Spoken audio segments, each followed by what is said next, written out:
नमस्कार दोस्तों, आज के वीडियो में आप सभी का स्वागत है। आज हम डिस्कस करने वाले हैं decision making controls. Decision making controls का मतलब क्या है?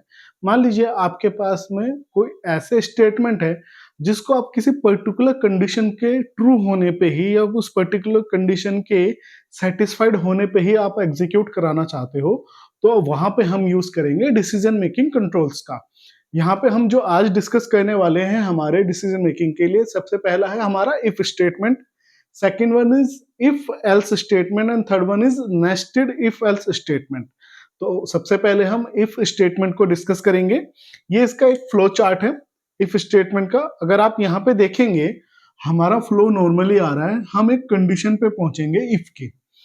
अगर ये कंडीशन ट्रू होगी तो हमारा जो स्टेटमेंट है वो एग्जीक्यूट होगा।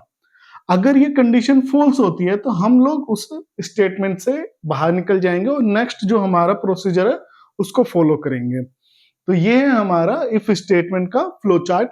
अब हम इसका एक प्रोग्राम के थ्रू समझ लेते हैं इफ स्टेटमेंट कैसे वर्क करता है, इसका सिंटेक्स कैसे काम करता है। यहाँ पे सिंटेक्स लिखा हुआ है इफ स्टेटमेंट का। इफ लिखा होगा देन उसका कंडीशन लिखा होगा। कंडीशन कैसे कैसे होगा उसको भी हम डिस्कस करने वाले हैं आज के वीडियो में। तो कंडीशन अगर मेरी ट्रू होती है तो ये इफ की बॉडी के अंदर जाएगा और जो भी स्टेटमेंट यहाँ पे लिखे होंगे उनको एक बार वो एग्जीक्यूट करेगा। ठीक है। अगर ये कंडीशन फॉल्स होती है तो इसकी बॉडी के अंदर नहीं जाएगा और जो ये स्टेटमेंट्स हैं ये एग्जीक्यूट नहीं होंगे। बहुत ही सिंपल है हमारा इफ स्टेटमेंट। तो इसको एक प्रोग्राम के थ्रू समझ लेते हैं कि ये कैसे काम करता है। तो अब इस प्रोग्राम को समझ लेते हैं। सबसे पहले हमने studio.h हेडर फाइल इंक्लूड की, मेन फंक्शन पे आए, उसके अंदर हमने एक वेरिएबल लिया एज जो कि इंटीजर टाइप का लिया है। इसके बाद हमने एक मैसेज प्रिंट कराया। तो सबसे पहले कंसोल पे ये मैसेज आ जाएगा आपके, ठीक है, प्लीज एंटर योर एज। अब जैसे ये मैसेज प्रिंट हो जाएगा उसके बाद में आपको वेट करेगा जैसे ही आप कोई भी एक इंटीजर नंबर डालेंगे एज में। ठीक है। मान लीजिए मैं अभी के लिए एज जो डाल देता हूं वो डाल देता हूं 35। मैंने ये एंट्री कर दी। ठीक है। जैसे ये एज 35 हुई, यहां पे आया एक इफ स्टेटमेंट लगा हुआ है, एज इज ग्रेटर देन और इक्वल्स टू 18। एज अगर 18 साल के बराबर है या उससे ज्यादा है तो ये इफ की बॉडी के अंदर जाएगा और ये इफ की बॉडी के अंदर जाके क्या प्रिंट कर देगा, you are eligible for driving. ये मैसेज प्रिंट हो जाएगा आपके कंसोल पे। उसके बाद में यहां से इफ की बॉडी से हम बाहर आएंगे और नेक्स्ट लाइन प्रिंट हो जाएगा थैंक यू। तो ये होगा हमारा सिंपल सा इफ स्टेटमेंट। हमारा कैसे काम किया है, अगर कंडीशन मेरी ट्रू हुई तो इफ की बॉडी के अंदर गए और वहां पे फिर जो भी मैसेज था वो प्रिंट करा और आगे फिर उसके बाद हम बाहर निकल के आ गए। अब मान लीजिए मेरे नेक्स्ट टाइम इसको फिर से एग्जीक्यूट कराता हूं और अब मैं जो है यहाँ पे एज 35 के बजाय मैं कुछ और एंटर कर देता हूं। फॉर एग्जाम्पल मैंने डाल दिया 10। ठीक। तो अब एज के अंदर 10 स्टोर हुआ। अब मेरा इफ के अंदर कंडीशन चेक करी, कंडीशन क्या हो गई मेरी, फॉल्स। कंडीशन फॉल्स कैसे होगी कि age is not greater than और इक्वल टू 18, क्योंकि वो उससे छोटा है। तो अब इफ की बॉडी के अंदर नहीं जाएगा, तो ये पूरा का पूरा स्किप हो जाएगा जो इफ का बॉडी है और नेक्स्ट लाइन प्रिंट आ जाएगा थैंक यू। तो ये था हमारा इफ स्टेटमेंट, जहां पे अगर मेरी कंडीशन ट्रू है तो इफ की बॉडी का जो ब्लॉक है वो एग्जीक्यूट होगा। जैसे इस फ्लो चार्ट में आप देख पा रहे हैं, कंडीशन अगर ट्रू है तो इसका जो ब्लॉक है इफ का वो पूरा का पूरा एग्जीक्यूट होगा, जो उसके अंदर स्टेटमेंट होंगे वो लिखे होंगे। अगर कंडीशन फॉल्स है तो कुछ भी एग्जीक्यूट नहीं होगा, हमारा नेक्स्ट लाइन जो भी है वो आ जाएगा। नेक्स्ट लाइन हमारा थैंक यू वाला एक मैसेज प्रिंट कर रहे थे हम। ठीक। तो ये था हमारा इफ स्टेटमेंट, जहां पे अगर कंडीशन ट्रू होगी तो ही उसका ब्लॉक एग्जीक्यूट होगा, अगर कंडीशन फॉल्स है तो कुछ भी एग्जीक्यूट नहीं होगा। अब इसके बाद हम देखेंगे इफ एल्स स्टेटमेंट। अब बात करते हैं इफ एल्स स्टेटमेंट की। इफ एल्स स्टेटमेंट का अगर मैं फ्लो चार्ट देखूं तो इफ का कंडीशन चेक करेंगे। इफ की कंडीशन अगर ट्रू हुई तो इफ का जो ब्लॉक होगा उसके अंदर जो भी स्टेटमेंट ए है वो एग्जीक्यूट होंगे। अगर कंडीशन फॉल्स होती है तो स्टेटमेंट बी एग्जीक्यूट होंगे, जो कि एल्स की बॉडी के अंदर या इसके ब्लॉक के अंदर लिखा होगा। तो अब कहने का मतलब है कि मेरे पास में दो रास्ते हैं कि अगर मेरा कंडीशन ट्रू है तो मैं पाथ ए को फॉलो करूंगा, अगर कंडीशन फॉल्स है तो पाथ बी को फॉलो करूंगा। तो ये वहां पे यूज होता है कि आप एक टाइम पे दोनों में से कोई भी एक ब्लॉक एग्जीक्यूट होगा, दोनों साथ में एग्जीक्यूट नहीं होंगे। ठीक है। तो कंडीशन या तो एक टाइम पे ट्रू होगी या एक टाइम पे फॉल्स होगी। तो जो भी कंडीशन होगी अगर ट्रू होता है तो ब्लॉक ए, ठीक है, स्टेटमेंट ए एग्जीक्यूट होंगे, अगर फॉल्स होता है तो स्टेटमेंट बी एग्जीक्यूट होंगे। और उसके बाद में हम फिर नेक्स्ट एग्जीक्यूट पे आ जाएंगे, नेक्स्ट लेवल पे जो भी हमारा प्रोसीजर लिखा है उस पे हम आ जाएंगे। ठीक है, तो इसका एक प्रोग्राम समझ लेते हैं कैसे लिखा होगा। तो ये मेरा प्रोग्राम का स्ट्रक्चर्स है। सेम उसी प्रोग्राम को हमने थोड़ा सा आगे कंटिन्यू किया है। यहाँ पे हमने क्या किया, हेडर फाइल इंक्लूड की, मेन फंक्शन लिखा, एक वेरिएबल लिया मैंने एज नाम से, उसके बाद मैंने एक मैसेज प्रिंट करा दिया, प्लीज एंटर योर एज। तो कंसोल पे क्या आएगा, यहाँ पे प्लीज एंटर योर एज लिखा जाएगा।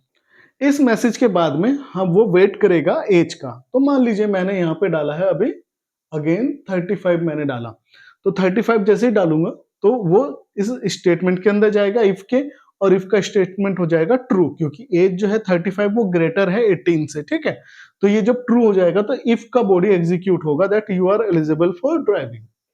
ये मैसेज हमारा प्रिंट होके आ जाएगा। नेक्स्ट पॉइंट पे हमारा क्या है, अगर ये मैं गलत डाल देता हूं या फिर ये मैं दूसरा डाल देता हूं, 35 का मतलब है कि अगर मैं 18 या 18 से कम डाल देता हूं, 18 से कम अगर मैं वैल्यू डाल दूं तो क्या होगा। तो अब मैंने यहाँ पे क्या डाल दिया कि अब मैंने वैल्यू डाल दिए 10। तो जैसे मैंने 10 डाला तो ये इफ का स्टेटमेंट हो गया फॉल्स, और स्टेटमेंट फॉल्स हुआ तो इफ का जो ब्लॉक है वो एग्जीक्यूट नहीं होगा। तो किसका ब्लॉक एग्जीक्यूट होगा, एल्स का। एल्स के ब्लॉक में क्या लिखा हुआ है, एक मैंने मैसेज प्रिंट कराया, you are not eligible for driving. तो ये यहाँ पे आ जाएगा that you are not eligible for driving.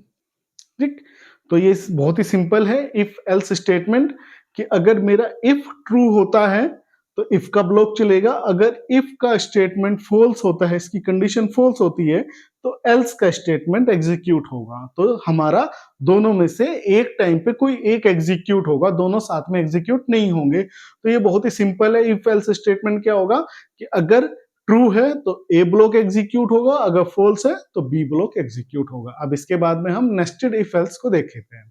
तो नेस्टेड इफ एल्स स्टेटमेंट कैसे वर्क करता है, ये अगर आप देखेंगे सिंटेक्स है इफ एल्स का, जहां पे क्या हो रहा है कि इफ की अगर कंडीशन ए है, अगर वो ट्रू होती है तो स्टेटमेंट ए एग्जीक्यूट होगा, अगर फॉल्स होती है तो स्टेटमेंट बी एग्जीक्यूट होगा।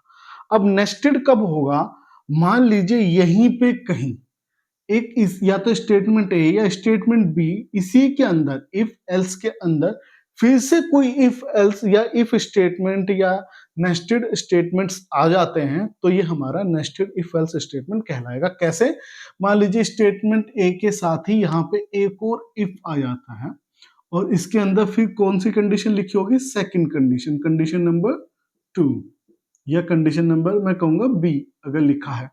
ठीक है, तो यहां पे क्या हो जाएगा, ये हो जाएगा नेस्टेड हमारा हो जाएगा। या फिर एल्स के अंदर लिखा हो कि यहाँ पे कोई फिर से कोई कंडीशन आ गई हो, ठीक है, कंडीशन नंबर सी, और तो इसके अंदर अगर आ जाता है तो ये होता है हमारा नेस्टेड इफ एल्स स्टेटमेंट, जहां पे एक स्टेटमेंट दूसरे स्टेटमेंट के अंदर है। तो ये होता है हमारा नेस्टेड इफ एल्स स्टेटमेंट। वो चाहे इफ के अंदर हो, चाहे एल्स के अंदर हो, चाहे दोनों के अंदर हो, तो ये हो जाता है हमारा नेस्टेड इफ एल्स स्टेटमेंट। तो इसका एक प्रोग्राम ले लेते हैं छोटा सा, उसके थ्रू हम इसको समझते हैं। तो अब इस प्रोग्राम को समझ लेते हैं। सबसे पहले हमने स्टूडियो लिया है, मेन फंक्शन लिया, दो वेरिएबल लिए ए और बी, फिर मैंने एक मैसेज प्रिंट कराया, एंटर एनी टू नंबर्स। तो सबसे पहले आपके कंसोल पे आउटपुट पे क्या आएगा, यहाँ पे लिखा आएगा एंटर एनी टू नंबर्स। इसके बाद जैसे ही आप दो नंबर एंटर करेंगे, अभी मैं रैंडमली कोई भी दो नंबर ले ले रहा हूं, तो मैंने मान लीजिए पहले 1 लिया, फिर मैंने 2 लिया, ये दो नंबर मैंने एंटर कराए हैं। ठीक, तो अब क्या होगा, इफ इसके स्टेटमेंट के अंदर जाएगा। इफ स्टेटमेंट क्या कह रहा है, ए इज लेस देन बी, क्या ए बी से छोटा है। अगेन अगर यहाँ पे आप देखेंगे तो ये वाला ए के अंदर स्टोर हुआ है और ये वाला बी के अंदर स्टोर हुआ है, तो कंडीशन मेरी ट्रू हो जाती है, क्योंकि ए 1 है और बी 2 है, तो ये स्टेटमेंट ट्रू हो जाता है। तो जब इसे ये स्टेटमेंट ट्रू होगा तो इफ की बॉडी एग्जीक्यूट होगा। इफ की बॉडी के अंदर क्या लिखा है, the value of A is less than B, तो यहाँ पे आउटपुट पे आपको क्या मिल जाएगा, तो the value of A is less than B, ये आपका आउटपुट आ जाएगा। ठीक है, तो यहीं पे आपका प्रोग्राम का एंड हो जाएगा। ये कब हुआ, जब मैंने ए को छोटा डाला और बी को बड़ा डाला। अब अगर मैं इसका जो है चेंज कर देता हूं, दोनों को मैं इक्वल डाल दूं, तो क्या आएगा, अगेन ये पहली लाइन आएगी एंटर एनी टू नंबर, और मैंने अब नंबर डाल दिया, मैंने 5 और 5, दोनों नंबर मैंने 5 डाल दिया, तो ए 5 हो गया, बी 5 हो गया। तो अगेन यहाँ पे हम आएंगे, दोनों नंबर ए और बी के अंदर स्टोर होंगे। अब यहाँ पे इफ का स्टेटमेंट है, यहाँ पे जो कंडीशन लिखी है कि A is less than B, A is less than B, ये कंडीशन फॉल्स होती है। तो कंडीशन अगर फॉल्स हो गई तो वो कहाँ जाएगा, एल्स पे जाएगा। तो इसका एल्स कहाँ लिखा है, यहाँ पे एल्स पे गए हम। अब एल्स के अंदर भी एक स्टेटमेंट है, अगेन एल्स के अंदर भी एक इफ स्टेटमेंट है। तो ये हो गया हमारा नेस्टेड। ठीक, तो यहाँ पे क्या है, a is equal to B, पूछ रहा है क्या a b के इक्वल है, ये कंडीशन हो गई ट्रू। तो जब कंडीशन ट्रू हो गई तो ये वाला बॉडी एग्जीक्यूट होगा जिसके अंदर लिखा है the value of a is equal to b, और ये आपके आउटपुट पे आ जाएगा the value of a is equal to b, ये आपका आउटपुट में आ जाएगा। ठीक है, अब अगर मैं a को बड़ा डाल दूं और b को छोटा डाल दूं तब क्या होगा।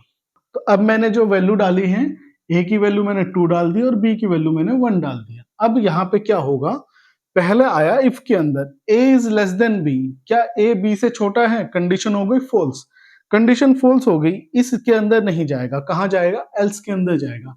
एल्स के अंदर भी इफ है, इफ के अंदर क्या है, क्या दोनों इक्वल हैं, ये कंडीशन भी फॉल्स हो गई, ये कंडीशन हो गई फॉल्स। अगेन इससे बाहर निकल जाएगा, इसका जो नेक्स्ट स्टेटमेंट है यहाँ पे ये एल्स के अंदर ही है। तो इस इफ के अंदर नहीं गया तो एल्स के अंदर अभी कंटिन्यू करेंगे, the value of A is greater than B, और ये आपका मैसेज यहाँ पे आपके कंसोल पे प्रिंट होके आ जाएगा। ठीक है, the value of A is greater than B, ये आपके कंसोल पे प्रिंट होके आ जाएगा। तो ये था हमारा नेस्टेड इफ एल्स स्टेटमेंट, जहां पे हमने ये देखा है कि अगर एक कंडीशन फॉल्स होती है तो एल्स पे जाता है, और उसके अंदर भी इफ है, अगर वो कंडीशन ट्रू होती है तो फॉल्स होती है। तो कैसे काम होता है, इसका भी आप एल्स बना सकते थे यहाँ पे। तो ये बहुत सारे काम हम कर सकते हैं यहाँ पे। तो नेस्टेड लूप्स के थ्रू हमारा जो है प्रोग्रामिंग बहुत आसान हो जाता है, इजी हो जाता है। आई होप आप थोड़ा सा और प्रैक्टिस करिए। अगर आपको कोई कंफ्यूजन है किसी प्रैक्टिस सीट में तो आप मेरे साथ शेयर कीजिए।